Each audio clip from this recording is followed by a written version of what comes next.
Hello class 9th. Welcome in the first lecture of chapter 3 Atoms and Molecules. Students, today we will discuss about atoms, molecules and law of chemical combination etc. Okay. Then first for a introductions, elements and compounds both are pure substance. They do why do elements combine to form a compounds? And what is the difference between constituents of elements and compound? Now we are going to discuss these questions. इनके elements और compounds जो होते हैं वो दोनों ही आपके pure substance होते हैं, लेकिन फिर भी एलिमेंट्स जो होते हैं वो कंबाइन होकर कंपाउंड का फॉर्मेशन क्यों करते हैं, और एलिमेंट्स और कंपाउंड के कॉन्स्टिट्यूटेंट्स में यानी कि उसके संगठन में या कंपोजिशन में क्या डिफरेंस होता है. ठीक है, तो ये सब जो है वो हम इस चैप्टर में डिस्कस करेंगे. फर्स्ट आपका टॉपिक है law of chemical combination. Antoine L Lavoisier, known as father of modern chemistry, put forward the law of conservation of mass, which lays the foundation of chemical science. Okay, यानी कि Antonin L लेवॉइसर्स को हम father of chemistry बोलते हैं. उन्होंने law of conservation of मास को मास के जो हैं वो लॉज दिए थे, जिन्हें हम क्या बोलते हैं, foundation of chemical science. Okay, तो इनका फर्स्ट लॉ है आपका law of conservation of mass. ठीक है, law of conservation of mass. According to this it state mass can neither be created not destroy in a chemical reaction. यानी कि chemical reaction में हम मास को ना तो क्रिएट कर सकते हैं और ना ही उसको हम डिस्ट्रॉय कर सकते हैं. In other words, total mass of reactant must be equal to total mass of product. That is why we must balance each and every chemical reaction. ठीक है, यानी कि किसी भी केमिकल रिएक्शन में जितना टोटल मास हम रिएक्टेंट का लेते हैं उतना ही आफ्टर रिएक्शंस प्रोडक्ट का बनता है. यानी कि मास ऑफ रिएक्टेंट इक्वल होता है मास ऑफ प्रोडक्ट के. यही आपका law of conservation of mass है. यानी कि हमारे जो रिएक्टेंट में जो रिएक्टेंट पार्टिसिपेट कर रहे हैं, अगर वो प्रोडक्ट में बदलते भी हैं तो ओवरऑल हमारी रिएक्शंस में टोटल जितने एटम्स, मोलिक्यूल्स या कंपाउंड पार्टिसिपेट कर रहे हैं उनका मास कांस्टेंट रहता है, यानी कि इक्वल रहता है दोनों का. Here example C+O2 arrow CO2. ठीक है, यानी कि कार्बन जब ऑक्सीजन के साथ रिएक्शन करता है तो ये आपका कार्बन डाइऑक्साइड बनाता है. अब कार्बन का जो हमारा मास नंबर होता है वो कितना होता है स्टूडेंट, 12 होता है. ऑक्सीजन का जो मास नंबर होता है वो हमारा 32 होता है. ठीक है, अब क्या है कि यहाँ पर कार्बन का 12 है और ऑक्सीजन का 32 है, यानी कि 12 पार्ट कार्बन ने 32 पार्ट ऑक्सीजन के साथ रिएक्शन करा तो क्या बनाया, कार्बन डाइऑक्साइड. अब क्या करते हैं कि कार्बन डाइऑक्साइड का हम मास कैलकुलेट कर लेते हैं. ठीक है, तो कार्बन का हमने कितना बताया था, 12.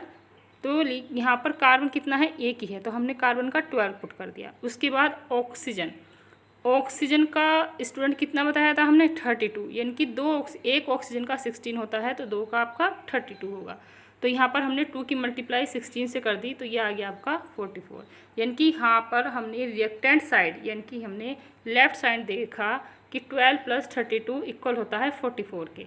तो यहाँ पर भी तो इतना ही आ रहा है काउंट करके. ठीक है, तो यानी कि मास ऑफ रिएक्टेंट इक्वल है मास ऑफ प्रोडक्ट के. यानी कि जितना मास किन्हीं भी एलिमेंट्स का यानी कि एटम्स का या मोलिक्यूल्स का रिएक्शन से पहले था उतना ही मास जो है वो बनने वाले प्रोडक्ट का होगा. ओके, नेक्स्ट है आपका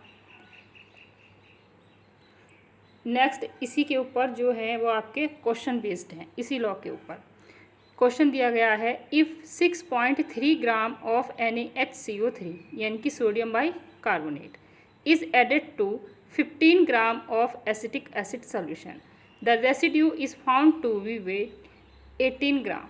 what is mass of CO2 release in the reaction. ठीक है, यानी कि इन्होंने ये बोला है कि जब हमारा 6.3 gram sodium by carbonate 15 gram acetic acid के साथ रिएक्शन करता है तो जो रेसिड्यू है वो आपका 18 ग्राम आता है, ठीक है। तो इसमें उन्होंने रेसिड्यू के साथ साथ क्या होगा स्टूडेंट कि कार्बन डाइऑक्साइड गैस भी बनेगी और वाटर भी बनेगा। तो वाटर को तो हम नेगलेक्ट कर देते हैं, ठीक है, वाटर का हम कोई कुछ नहीं लेते यहाँ पर, लेकिन रेसिड्यू और कार्बन डाइऑक्साइड का हमें मेंशन करना है। तो रेसिड्यू का तो उन्होंने दे दिया, कितना है 18 ग्राम गिवन कर दिया, लेकिन वे पूछ रहे हैं कि यहाँ पर कार्बन डाइऑक्साइड का मास निकालना है।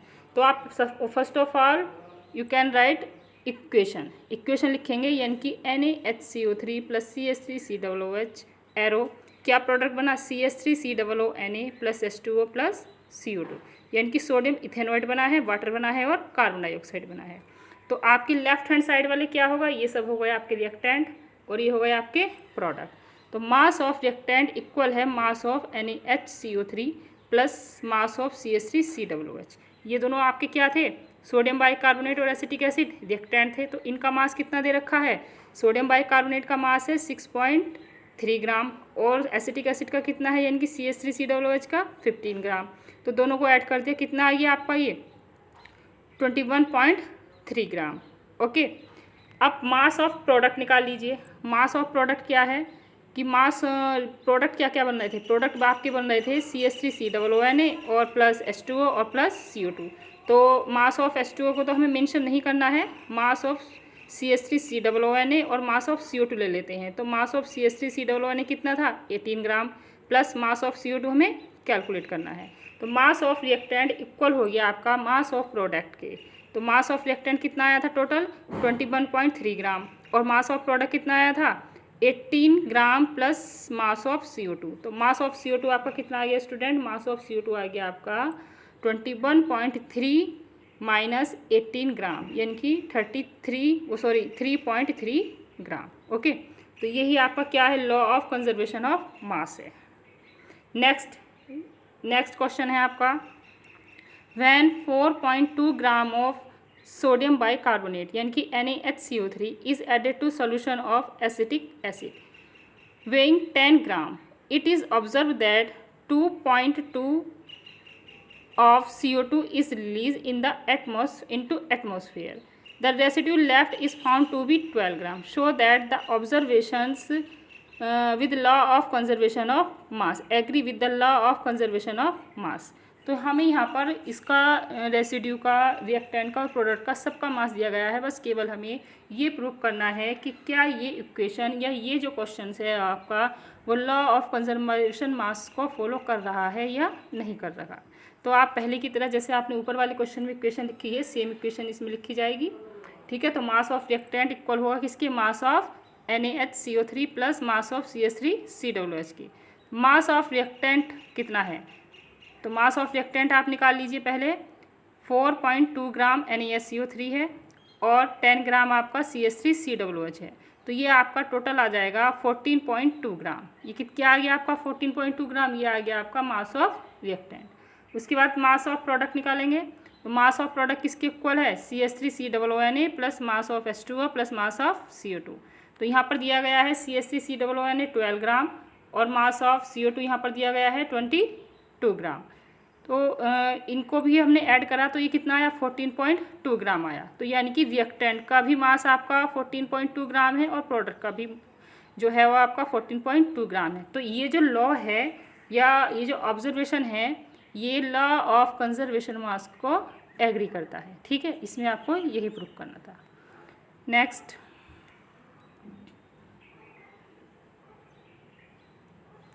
नेक्स्ट लॉ है आपका law of constant proportion. Student, law of constant proportion देखो, पहले मैं आपको हिंदी में ही डिटेल में बता देती हूँ।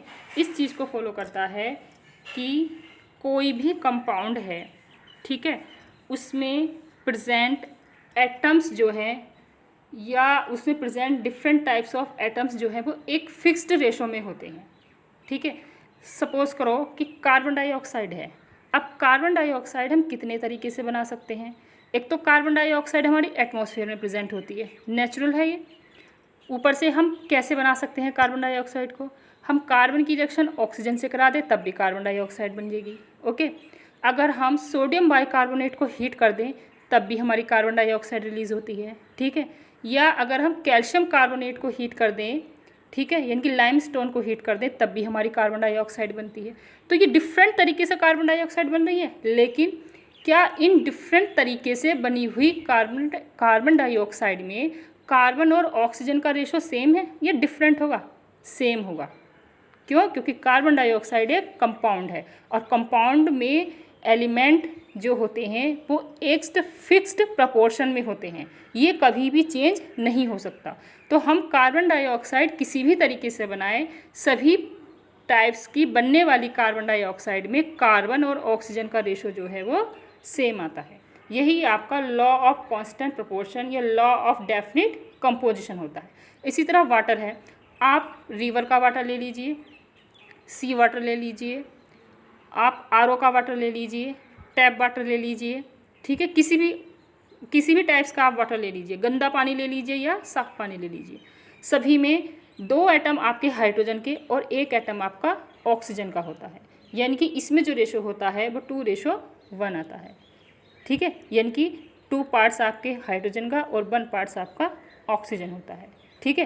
तो ये फिक्स्ड है, ये कभी भी चेंज नहीं हो सकता, इसका कंपोजिशन कभी चेंज नहीं हो सकता। तो यही क्या है? लॉ ऑफ कांस्टेंट प्रोपोर्शन या लॉ ऑफ डेफिनिट कंपोजिशन। अब हम इसको डिटेल में पढ़ेंगे। It state in a pure chemical substance यानी कि compound the elements are always present in definite proportion by mass.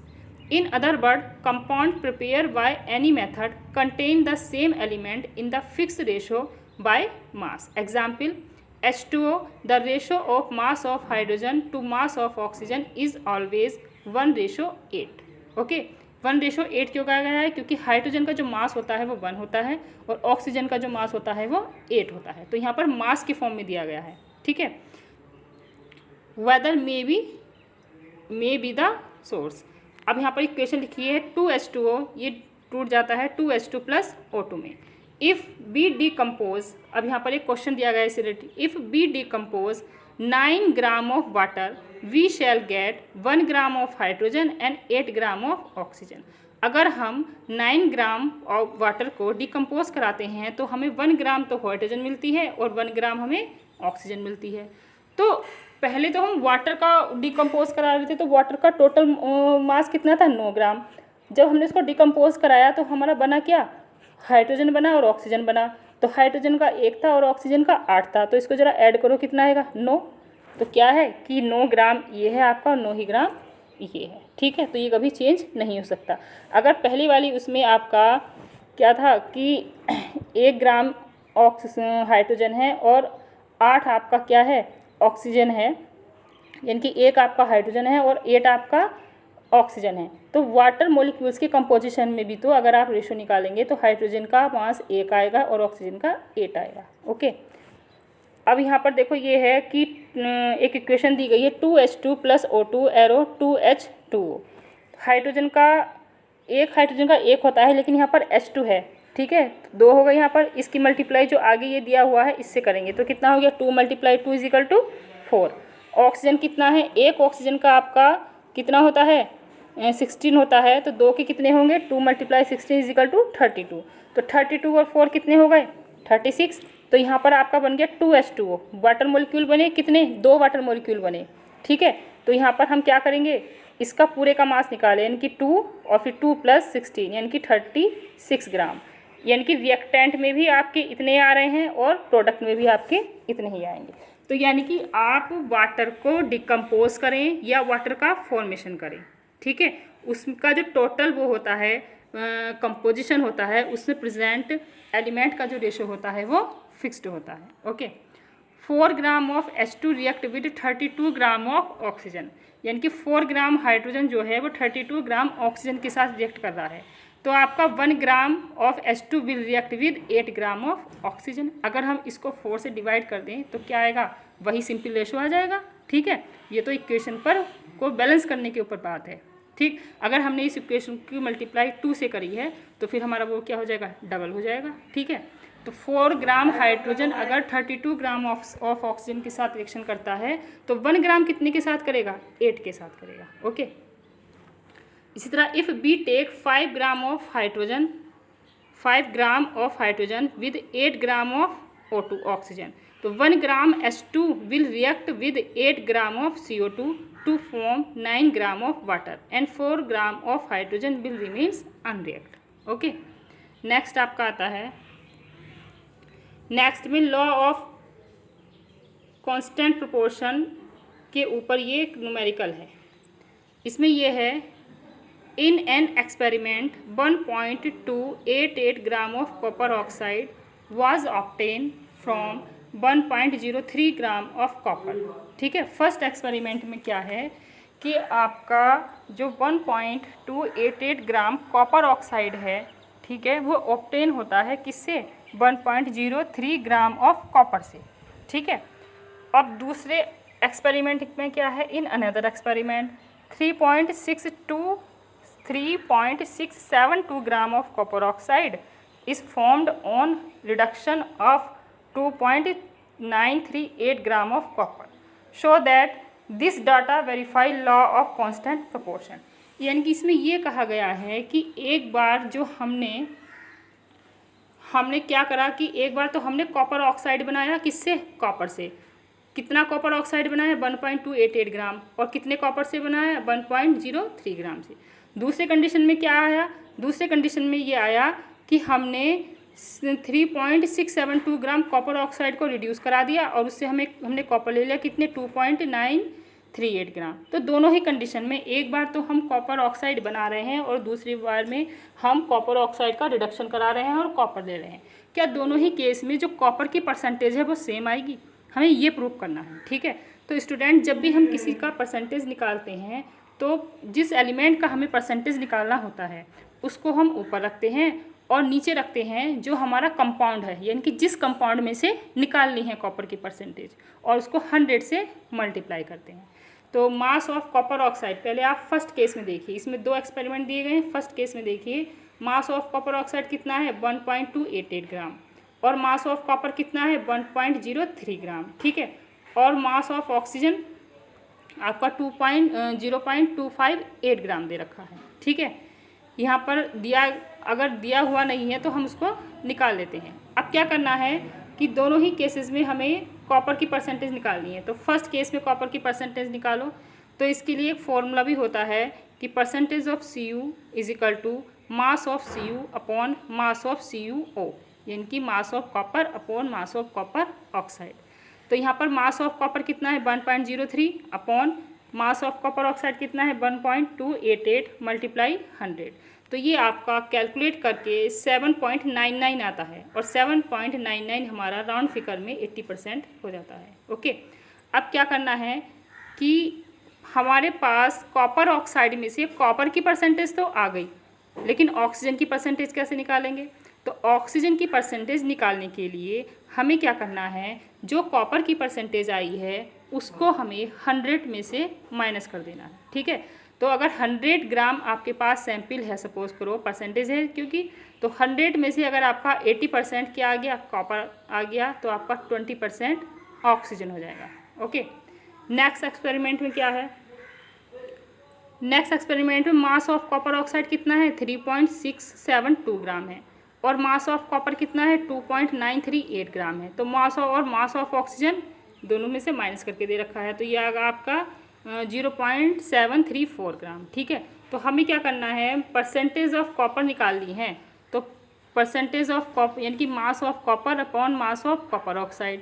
Copper का मास कितना है? 2.938 अपॉन मास ऑफ ऑक्सीजन कितना है? 3.672 और मल्टीप्लाई 100 से, तो ये आपका आ गया 80%। अब इस एक्सपेरिमेंट में भी कॉपर की परसेंटेज 80 आ गई, तो ऑक्सीजन की क्या आएगी? ऑक्सीजन की आएगी 100 माइनस 80, यानी कि 20%।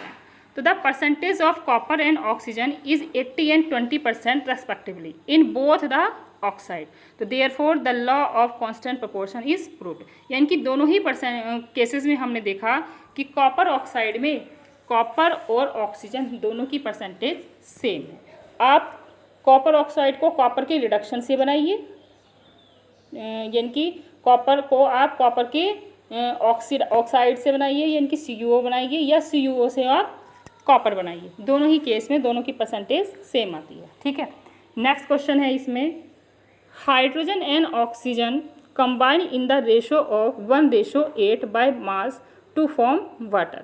What mass of oxygen gas would be required to react completely with 4 gram of hydrogen gas? ये भी आपका पीछे एग्जाम्पल में भी आ चुका है, ठीक है, कि अगर 1 पार्ट आपका हाइड्रोजन कितने 8 पार्ट से 8 पार्ट ऑफ ऑक्सीजन से यानी कि बाय मास से आपका रिएक्शन करता है, तो इसमें ये दे रखा है कि 4 ग्राम हाइड्रोजन गैस के लिए कितने अमाउंट ऑफ हमें ऑक्सीजन की ज़रूरत पड़ेगी। यानी कि 1 ग्राम हाइड्रोजन 8 ग्राम ऑक्सीजन से रिएक्शन करके वाटर बना रहा है, तो 4 ग्राम हाइड्रोजन कितने ग्राम ऑक्सीजन के साथ रिएक्शन करेगा। तो in H2O the ratio between mass of hydrogen and oxygen 2:16, that is 1:8।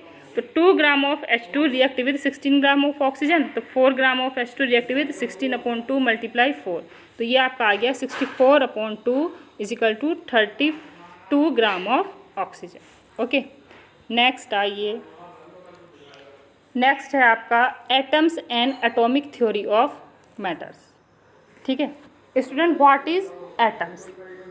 Atoms क्या होता है? All matters whether elements compound और mixture is composed of small particles called atoms. यानी कि आपका कोई भी मैटर हो, यानी कि वो एलिमेंट है, कंपाउंड है या कोई भी मिक्सचर है, सभी जो हैं वो बहुत छोटे छोटे पार्टिकल्स से मिलकर बनते हैं, और यही पार्टिकल्स जो हैं वो आपके क्या कहलाते हैं? एटम्स कहलाते हैं।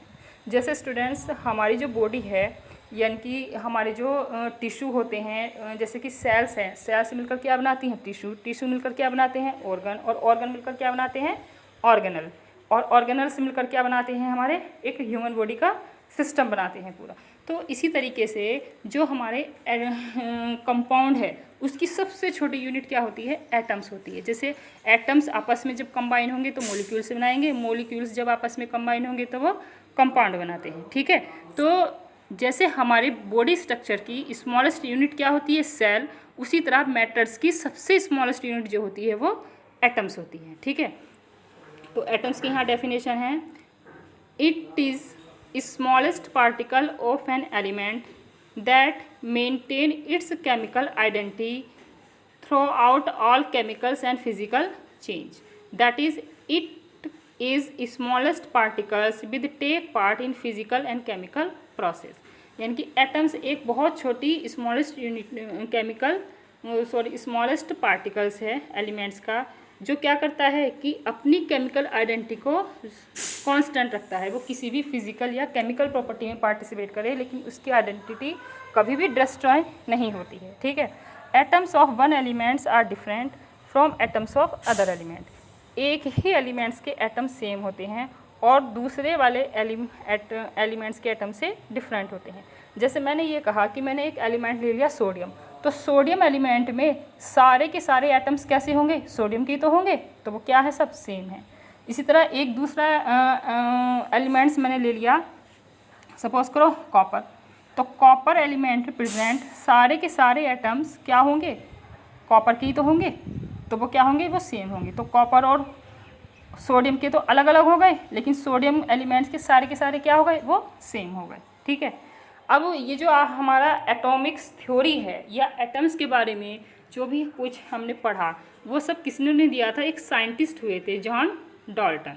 ठीक है, इन्होंने एटॉमिक थ्योरी को दिया था। यानी कि इनके बारे में पढ़ते हैं। John Dalton was born in 1766 at Cumberland in England. His father was a poor weaver. John, after his schooling, began teaching in the age of 12. He became school principal at 18. Later, he taught in college at Glasgow, Edinburgh, London, and Manchester. His atomic theory is recognized even today as one of the most academic work in the field of science. Dalton for the first time suggested a shortened methods for denoting both elements and compound. यानी कि जो हमारे John Dalton थे, उन्होंने अपनी schooling के बाद क्या करा था कि वो एक टीचर हुए थे, जो कि वो 12th एज के थे जब वो एक टीचिंग का वर्क करते थे। उसके बाद वो एक स्कूल के प्रिंसिपल हुए। उसके बाद उन्होंने कॉलेज में टीचिंग करा, ठीक है। और वो कॉलेज क्या क्या था, ग्लासगो एडिनबर्ग था, ठीक है, जो कि लंदन एंड मॉन्चेस्टर का था। उन्होंने क्या करा, एक थ्योरी दी जिसको क्या था, एटॉमिक थ्योरी के नाम से रिकॉग्नाइज किया। वही एटॉमिक थ्योरी क्या है कि साइंस के फील्ड में बहुत ज़्यादा वर्किंग में है, ठीक है। और इसी की वजह से इसको हम डाल्टन्स एटॉमिक थ्योरी कहते हैं, क्योंकि ये डाल्टन्स ने दी थी। और शॉर्ट में इनको क्या है कि ये जो हैं वो एलिमेंट्स और कंपाउंड्स की डिफरेंट टाइप्स की प्रॉपर्टीज़ और उनकी केमिकल प्रॉपर्टीज़ वगैरह या उनकी कंपोजिशन वगैरह इसको आइडेंटिफाई करती है। ओके, अब क्या है कि हमें डाल्टन एटॉमिक थ्योरी के कुछ पोस्टुलेट पढ़ने हैं, ठीक है। ये डाल्टन एटॉमिक थ्योरी है क्या। फर्स्ट पॉइंट है इसका, every element is composed to extremely small particles called atoms. इनके अकॉर्डिंग एलिमेंट जो है वो बहुत ही स्मॉल पार्टिकल से मिलकर बना हुआ होता है, जिसको हम एटम्स कहते हैं। नेक्स्ट है, atoms of a given elements are identical in both mass and in properties. Atoms of a given element, एक ही एलिमेंट्स के जो एटम्स होते हैं, यानी कि किसी भी दिए गए एलिमेंट के जो एटम्स होते हैं, सारे के सारे जो एटम्स होते हैं वो कैसे होते हैं, वो सेम होते हैं। किसमें, मास और प्रॉपर्टी में। यानी कि एक ही एलिमेंट्स के एटम्स के का जो मास और प्रॉपर्टी होता है वो सेम होती है। Okay, and atoms of different elements have different masses and property. और डिफरेंट एलिमेंट के एटम्स क्या होंगे, आपस में डिफरेंट होंगे, तो उनकी प्रॉपर्टी और मासेस भी डिफरेंट होगा। नेक्स्ट थर्ड पॉइंट है इसका, atoms can not be created, destroy और transformed into atoms of other elements. ठीक है, एटम्स को हम ना तो क्रिएट कर सकते हैं और ना ही डिस्ट्रॉय कर सकते हैं, और ना ही हम इसको ट्रांसफॉर्म कर सकते हैं एक एटम से दूसरे एटम में। हम ऐसा नहीं कर सकते हैं कि सोडियम एटम से हम मैग्नीशियम एटम बना दें, ठीक है, या कॉपर के एटम से हम एल्यूमिनियम का एटम बना दें, ठीक। तो ना तो हम इनको क्रिएट कर सकते हैं, ना डिस्ट्रॉय कर सकते हैं, और ना ही हम इनको ट्रांसफॉर्मेट कर सकते हैं। फोर्थ है, compounds are formed when atoms of different elements combine with each other in small whole number of ratio। Compound कब बनते हैं, जब हमारे डिफरेंट एलिमेंट्स के एटम्स आपस में एक होल रेशो प्रोपोर्शन में कंबाइन करते हैं, तब हमारे कंपाउंड बनते हैं। जैसे अगर हम बात करें कि HCl हाइड्रोक्लोरिक एसिड एक कंपाउंड है, तो इसमें क्या है, एक एटम्स तो आपका हाइड्रोजन का प्रेजेंट है और एक क्लोरीन का प्रेजेंट है। यानी कि जो हाइड्रोजन एटम है वो कहाँ से आया होगा, हाइड्रोजन एलिमेंट से, और क्लोरीन एटम कहाँ से आया है, वो क्लोरीन एलिमेंट से आया, ठीक है। अब क्या है कि इस थ्योरी का हमें हाँ एक फोर्थ पॉइंट है, the relative number and kinds of atoms are constant in given compound. यानी कि किसी भी कंपाउंड में जो हमारी एटम्स की नंबर और उसका काइंड यानी कि टाइप्स होता है वो आपका कांस्टेंट होता है। अब इसके एडवांटेज ऑफ डाल्टन थ्योरी, इसके एडवांटेज क्या थे, यानी कि जब डाल्टन ने ये थ्योरी दी थी तो इसका क्या क्या फ़ायदा हुआ था। Dalton theory could explain the existing laws at that time. Dalton atomic theory जो है वो एक्सप्लेन करती है जो आजकल के हमारे लॉज चल रहे हैं ना, केमिस्ट्री में जितने भी लॉज हैं वो इन सबको फॉलो करती है और इन्हीं को वो एक्सप्लेन करती है। यानी कि ये एक बेसिक थ्योरी है। It could predict the law of multiple proportion. ये मल्टीपल प्रोपोर्शन ऑफ लॉ को भी एक्सप्लेन करती है, प्रेडिक्ट करती है, लेकिन ये आपकी सिलेबस में नहीं है। It proposed concept of atomic mass. ये एटॉमिक मास को के कंसेप्ट को प्रपोज करती है, ठीक है। तो ये इसकी क्या है, एटॉमिक मास, अभी आप नेक्स्ट टर्न में पढ़ेंगे।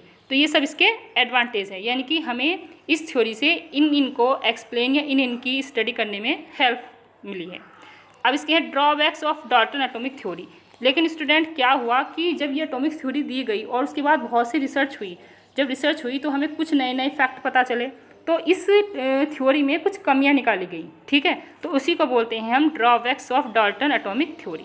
फर्स्ट क्या है, today we know atoms are not individual, that is they are made up of proton, electrons and neutrons. अब जब प्रोटॉन, इलेक्ट्रॉन्स और न्यूट्रॉन इनकी डिस्कवरी हो गई तो ये कहा गया कि एटम्स जो है वो एक इंडिविजुअल नहीं है, यानी कि एक स्मॉलेस्ट, सबसे स्मॉलेस्ट पार्टिकल वो नहीं है।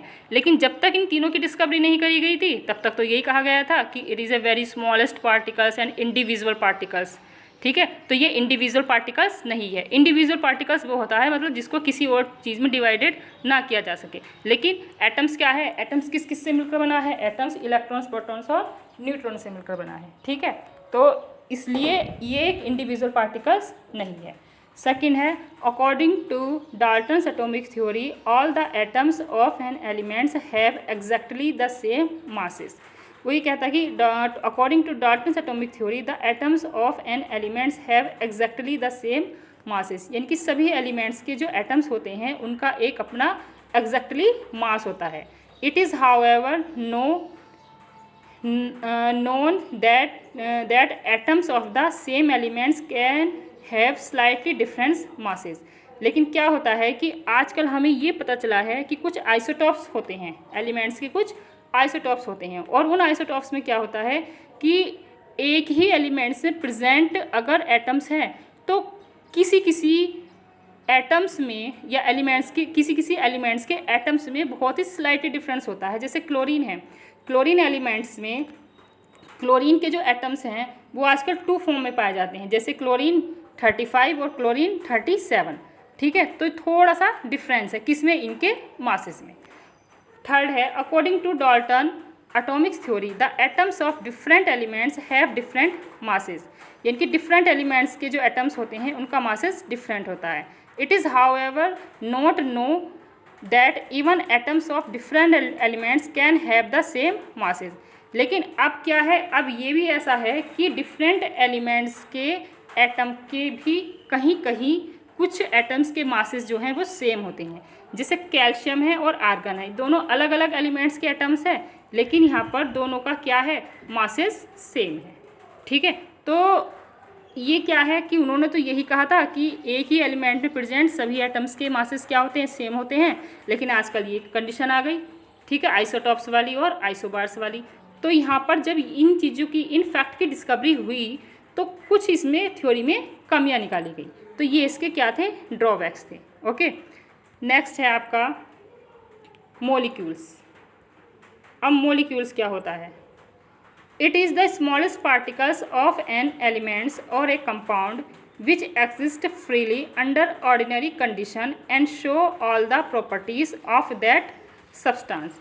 ठीक है, it is the smallest particles of an element और a compound which exist free under ordinary condition, यानी कि ये किसी भी एलिमेंट्स या कंपाउंड का एक वो स्मॉलेस्ट पार्टिकल्स होती है जो फ्री स्टेट में, ऑर्डिनरी कंडीशन में फ्री स्टेट में रह सकता है। स्टूडेंट, एटम्स जो है वो फ्री स्टेट में नहीं रह सकता, लेकिन मॉलिक्यूल्स फ्री स्टेट में रह सकते हैं। And show all the properties of that substance, और अपने उसी सब्सटेंस की, यानी कि जिस सब्सटेंस के ये मॉलिक्यूल्स हैं उनकी सभी प्रॉपर्टीज़ को शो करते हैं एलिमेंट्स और कंपाउंड की। Molecules may be made up of 1, 2 और मोर एटम्स, एंड मॉलिक्यूल्स एक से ज़्यादा से के एटम्स के कॉम्बिनेशन से मिलकर बने हुए होते हैं। ठीक है, अकॉर्डिंगली दे आर मोनोएटॉमिक, डायएटॉमिक और सू, और इन्हीं के अनुसार कि अगर वो 1 से बने हुए हैं तो वो क्या होंगे, मोनोएटॉमिक, 2 से बने हुए हैं तो वो क्या होंगे, ट्राइएटॉमिक्स होंगे। ठीक है, तो इसी के बेस पर इनको हमने अलग अलग मोनोएटॉमिक, डायएटॉमिक डिफाइन किया गया है। अब आता है आपका atomicity. It is defined as number of atoms present in a molecules of elements of compound। किसी एलिमेंट्स और कंपाउंड में जितने टोटल नंबर ऑफ आपके एटम्स प्रेजेंट होते हैं, ठीक है, वो आपकी क्या होती है, एटोमिसिटी होती है, यानी कि मोलिक्यूल्स ऑफ एलिमेंट्स और कंपाउंड, किसी भी कंपाउंड, एलिमेंट्स या मोलिक्यूल्स में आपके जितने नंबर ऑफ एटम्स प्रेजेंट होते हैं वो आपकी एटोमिसिटी होती है। फर्स्ट टाइप है आपका mono atomic. Molecules having only one atoms is called monoatomic molecule, like that helium, neon, argon, krypton, xenon, etc। जितने भी आपकी ये नोबल गैसेज या इनर्ट गैसेज होती हैं ये सब मोनोएटॉमिक होती हैं। क्यों? क्योंकि इनका जो ऑक्टेट होता है वो कम्प्लीटली होता है, ये इलेक्ट्रॉन का ना तो ट्रांसफ़र करती हैं और ना ही शेयरिंग करती हैं। ठीक है, तो ये फ्री स्टेट में आपकी रह सकती हैं मोनोएटॉमिक फॉर्म में। Okay, diatomic molecules are made up of 2 atoms और कॉल्ड डायएटॉमिक। जो मोलिक्यूल्स आपके 2 एटम्स से मिलकर बने हुए होते हैं वो आपके डायएटॉमिक होते हैं, जैसे H2Cl2 Br2 I2 F2O2 Hi HBr HCl CO N2 etcetera. Triatomic molecules are made up of 3 atoms. Example O3, H2S, CO2, SO2, NO2, H2O. Tetratomic molecules made up of 4 atoms, यानी कि जिसमें आपके 4 एटम हो। यहाँ P4 है, phosphorus के कितने atom है? 4। NH3 है, NH3 में कितने हैं? 1 अमोनिया रहा और 3 हाइड्रोजन रहे, तो आपके 4 हो गए। इसी तरह इसके ये अदर एग्जाम्पल है। Pentatomic molecules made up of 5 atoms, 5 atom से मिलकर बने हुए होते हैं। उसके बाद आता है लास्ट आपका polyatomic, any molecules which is made up of more than 4 atoms, यानी कि जो आपके 4 से ज़्यादा एटम्स के मिलकर बने हुए होते हैं, हम उनको पॉलीएटोमिक भी बोल सकते हैं। ठीक है, जैसे पेंटाटोमिक वाली बात है, तो पेंटाटोमिक में 4 से ज़्यादा है तो हम इसको पेंटाटोमिक भी कह सकते हैं और पॉलीएटोमिक भी कह सकते हैं। Like that S8 ऑक्टाटोमिक, C2H5OH is non atomic, तो दे आर पॉलीएटोमिक मोलिक्यूल। ये सब क्या है? पॉलीएटोमिक मोलिक्यूल्स हैं। ओके, तो स्टूडेंट आपके इन टॉपिक के ऊपर ये कुछ प्रैक्टिस वर्क दिया गया है, इन क्वेश्चंस को आपको सॉल्व करना है। ठीक है, कुछ क्वेश्चंस इसमें लॉ ऑफ कंजर्वेशन के ऊपर हैं, कुछ आपके लॉ ऑफ कांस्टेंट प्रोपोर्शन के ऊपर हैं, कुछ आपके एटोमिसिटीज़ के ऊपर हैं। ठीक है, तो और ये जो आपके क्वेश्चन हैं वो सब आपके NCERT एक्सरसाइज के हैं, यानी कि इंटेक्स एक्सरसाइज और जो आपकी वैसी एक्सरसाइज है। तो इन टॉपिक के ऊपर के आपके ये क्वेश्चन हैं, इन्हें आप खुद घर पर सॉल्व करेंगे। ठीक है, और क्वेरी टाइम में मुझसे डिस्कस करेंगे। फर्स्ट क्वेश्चन है आपका, in a reaction 5.3 gram of sodium carbonate react with 6 gram of ethanoic acid, the product were 2.2 gram of carbon dioxide and 0.9 gram of water and 8.2 gram of sodium ethanoate, show that these observation are in agreement with the law of constant of mass. ठीक है, तो यहाँ पर reactant और product सबका दे रखा है, तो आपको ये लॉ ऑफ कंजर्वेशन ऑफ मास में प्रूफ करना है कि क्या ये क्वेश्चन या ये जो रिएक्शन आपकी बनेगी वो लॉ ऑफ कंजर्वेशन मास को फॉलो करती है या नहीं करती है। ओके, नेक्स्ट है आपका, hydrogen and oxygen combine in the ratio of 1:8 by mass to form water, what mass of oxygen gas would be required to react completely with 3 gram of hydrogen gas. Okay, third है, which postulate of Dalton atomic theory can explain the law of definite proportion है, यहाँ पर definite proportion कर देना।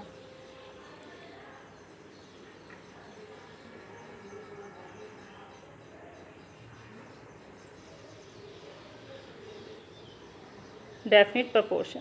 ठीक है, fourth है आपका, which postulate of Dalton's atomic theory is a result of law of conservation of मास, यानी कि डाल्टन एटॉमिक थ्योरी का कौन सा पॉस्टुलेट जो है वो कंजर्वेशन ऑफ मास को फॉलो करता है। फिफ्थ है, why is it not possible to see an atom with naked eyes, ये क्यों पॉसिबल नहीं है कि हम आइज नेक्ड आइज से एटम्स को देख सकें। नेक्स्ट है आपका, नेक्स्ट क्वेश्चन है ये, how many atoms are present in H2S molecules PO3 ions, PO4 negative 3 ions और H2S मोलिक्यूल्स में कितने नंबर ऑफ एटम्स आपके प्रेजेंट है। नेक्स्ट क्वेश्चन है आपका, when 3.0 gram of carbon is burned in 8 gram of oxygen, 11 gram of carbon dioxide is produce, what mass of carbon dioxide will be formed when 3 gram of carbon is burned in 50 gram of oxygen, with law of chemical combination will governor your answer. ठीक है, तो ये भी आपको prove करना है। Next है आपका, 0.24 sample of compounds of oxygen and boron was found by analysis to contain 0.96 gram of boron and 0.144 gram of oxygen, calculate the percentage composition of the compound by weight, यहाँ पर आपको percentage of composition निकालनी है। Okay, तो ये आप अपनी notebook में करेंगे, और जो भी कुछ आपको इस वीडियो से रिलेटेड डाउट्स हैं या कोई टॉपिक आपको क्लियर नहीं हुआ है तो वो हम क्वेरी टाइम में डिस्कस करेंगे। Okay student, thank you.